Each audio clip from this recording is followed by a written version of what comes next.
IPL 2024 के 68वें और एक और सबसे रोमांचक महामुकाबले में आईपीएल इतिहास की दो सबसे बड़ी टीमें एक दूसरे से भिड़ी। इस बार फाफ डू प्लेसिस की रॉयल चैलेंजर्स बेंगलुरु के सामने ऋतुराज गायकवाड़ की चेन्नई सुपर किंग्स की टीम खड़ी थी।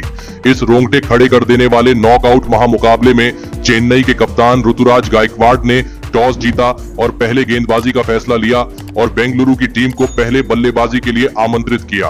उसके बाद रनों की बारिश करने के इरादे से बेंगलुरु के दो दिग्गज ओपनर बल्लेबाज मैदान में उतरे। इस साल सबसे ज्यादा रन बनाने वाले विराट कोहली और बेंगलुरु के कप्तान फाफ डू प्लेसिस के कंधों पर इस महामुकाबले में अपनी टीम को एक विस्फोटक ओपनिंग शुरुआत दिलाने की बहुत ही बड़ी जिम्मेदारी थी और बेंगलुरु की ओपनिंग जोड़ी ने मैदान में उतरते ही चेन्नई की गेंदबाजी पर लाजवाब बल्लेबाजी करना शुरू कर दिया। खास करके गजब के फॉर्म में चल रहे विराट कोहली इस मुकाबले में भी खतरनाक बल्लेबाजी कर रहे थे।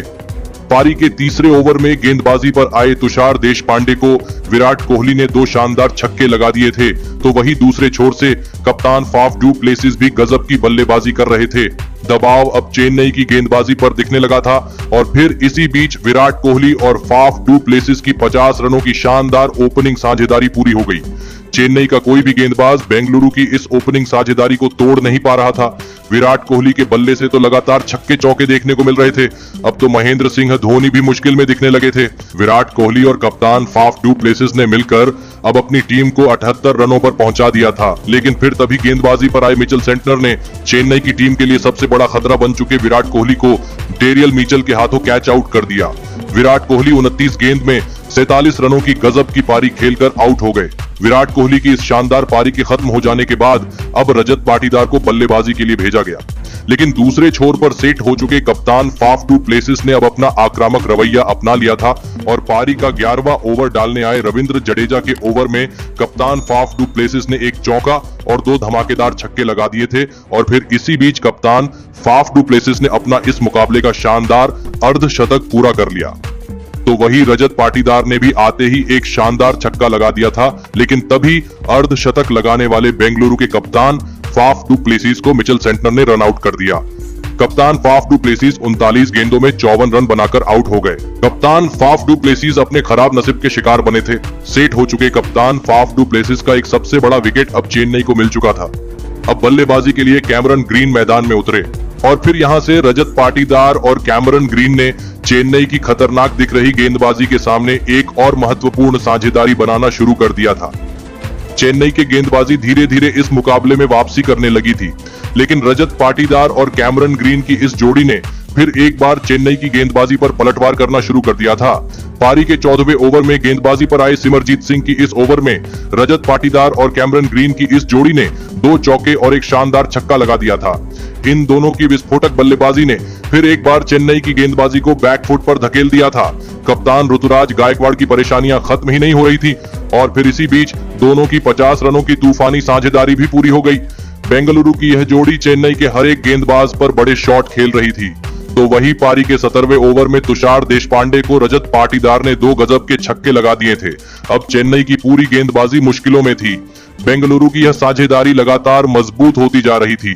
रजत पाटीदार और कैमरन ग्रीन ने मिलकर अब अपनी टीम को 184 रनों पर पहुंचा दिया था, लेकिन फिर तभी गेंदबाजी पर आए शार्दुल ठाकुर के इस ओवर में पहली दो गेंदों पर कैमरन ग्रीन ने दो शानदार छक्के लगा दिए थे, लेकिन शार्दुल ठाकुर के इसी ओवर में सेट हो चुके रजत पाटीदार डेरियल मिचेल के हाथों कैच आउट हो गए।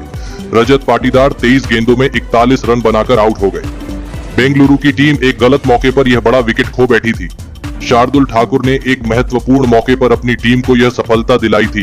अब बल्लेबाजी के लिए दिनेश कार्तिक को भेजा गया था और दिनेश कार्तिक ने आते ही तुषार देशपांडे को एक चौका और एक गजब का छक्का लगा दिया था, लेकिन तुषार देशपांडे की इसी ओवर में दिनेश कार्तिक महेंद्र सिंह धोनी के हाथों कैच आउट हो गए। दिनेश कार्तिक 6 गेंद में 14 रन बनाकर आउट हो गए, लेकिन उनके बाद बल्लेबाजी के लिए आए ग्लेन मैक्सवेल ने उनकी पहली ही गेंद पर एक गजब का चौका लगा दिया। तो वही इस पारी के आखिरी ओवर में शार्दुल ठाकुर की गेंदबाजी पर ग्लेन मैक्सवेल ने एक चौका और एक धमाकेदार छक्का लगा दिया था। ग्लेन मैक्सवेल ने अंत में आकर 5 गेंद में 16 रनों की अद्भुत पारी खेली और फिर इसी के चलते इस महामुकाबले में बेंगलुरु की टीम ने 218 रनों का एक सबसे बड़ा लक्ष्य चेन्नई की टीम के आगे रखा। उसके बाद बेंगलुरु से मिले 219 रनों के सबसे विशाल लक्ष्य का पीछा करने चेन्नई के दो दिग्गज ओपनर बल्लेबाज मैदान में उतरे। चेन्नई के कप्तान ऋतुराज गायकवाड़ और रचिन रविंद्र के कंधों पर इस महामुकाबले में अपनी टीम को एक शानदार ओपनिंग शुरुआत दिलाने की बहुत ही बड़ी जिम्मेदारी थी। लेकिन चेन्नई की इन उम्मीदों को पारी की पहली ही गेंद पर बेंगलुरु की गेंदबाजी ने तोड़ दिया और पारी का पहला ही ओवर डालने आए ग्लेन मैक्सवेल ने चेन्नई के कप्तान ऋतुराज गायकवाड़ को यश दयाल के हाथों कैच आउट कर दिया। कप्तान ऋतुराज गायकवाड़ बिना खाता खोले ही आउट हो गए।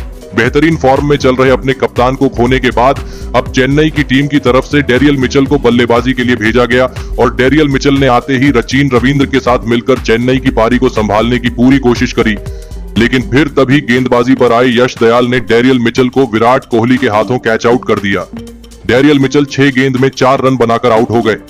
बेंगलुरु की गेंदबाजी ने शुरुआत में ही चेन्नई की टीम को 2 बड़े झटके दे दिए थे। अब चेन्नई की बल्लेबाजी दबाव में थी। अब चेन्नई की टीम की तरफ से अजिंक्य रहाणे को बल्लेबाजी के लिए भेजा गया और अजिंक्य रहाणे ने आते ही एक शानदार छक्का लगाकर अपना खाता खोला था। और फिर यहां से रचिन रविंद्र और अजिंक्य रहाणे ने मिलकर चेन्नई की कमजोर दिख रही इस पारी को संभाल लिया और बेंगलुरु की गेंदबाजी पर पलटवार करके दिखाया। खास करके अजिंक्य रहाणे इस मुकाबले में शानदार बल्लेबाजी कर रहे थे। पारी के 6ठे ओवर में गेंदबाजी पर आए यश दयाल को अजिंक्य रहाणे और रचिन रविंद्र ने मिलकर 3 चौके लगा दिए थे। बेंगलुरु की अब टीम दबाव में दिखने लगी थी। कोहली की इस बेंगलुरु की टीम को चेन्नई को 200 रनों के भीतर किसी भी हाल में रोकना था, वरना प्लेऑफ में बेंगलुरु क्वालिफाई नहीं कर सकती थी। लेकिन अजिंक्य रहाणे और रचिन रविंद्र की यह जोड़ी बेंगलुरु की इन सभी उम्मीदों को तोड़ रही थी और फिर इसी बीच इन दोनों की 50 रनों की गजब की साझेदारी पूरी हो गई। अजिंक्य रहाणे और रचिन रविंद्र की इस जोड़ी ने अब चेन्नई की टीम को मुश्किल से बाहर निकाला था। लेकिन फिर तभी गेंदबाजी पर आए लॉकी फर्ग्यूसन ने सेट हो चुके अजिंक्य रहाणे को फाफ डू प्लेसिस के हाथों कैच आउट कर दिया। अजिंक्य रहाणे 22 गेंद में 33 रन बनाकर आउट हो गए। अजिंक्य रहाणे के इस विकेट ने फिर एक बार मुकाबले को बदल दिया था। दबाव चेन्नई की बल्लेबाजी पर अब फिर एक बार बढ़ चुका था।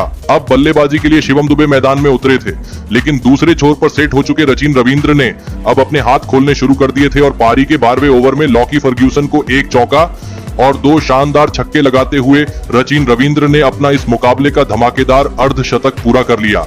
लेकिन अर्धशतक पूरा करने के तुरंत ही बाद रचिन रविंद्र को महिपाल लोमरोर ने रन आउट कर दिया।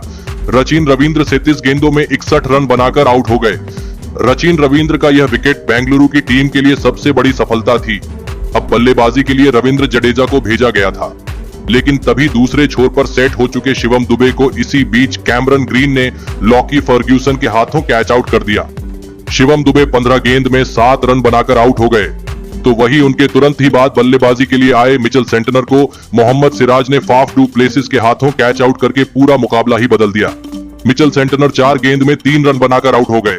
अब रिक्वायर्ड रन रेट का दबाव लगातार चेन्नई की बल्लेबाजी पर बढ़ रहा था, लेकिन अब मैदान पर महेंद्र सिंह धोनी उतरे थे। अब आखिरी 4 ओवरों में चेन्नई को जीत के लिए 81 रनों की जरूरत थी। अब इस पारी का 17वां ओवर यश दयाल डालने आए और यश दयाल की इस ओवर में रविंद्र जडेजा और महेंद्र सिंह धोनी ने 1 चौका और 1 छक्का लगाते हुए 13 रन बना लिए। अब आखिरी 3 ओवरों में 68 रनों की जरूरत चेन्नई को इस मुकाबले में जीत के लिए थी।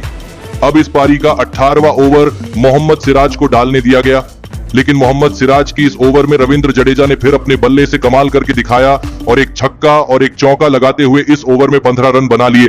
अब मुकाबला आखिरी 2 ओवरों में पहुंच चुका था, जहां पर अब चेन्नई को जीत के लिए 53 रनों की जरूरत थी।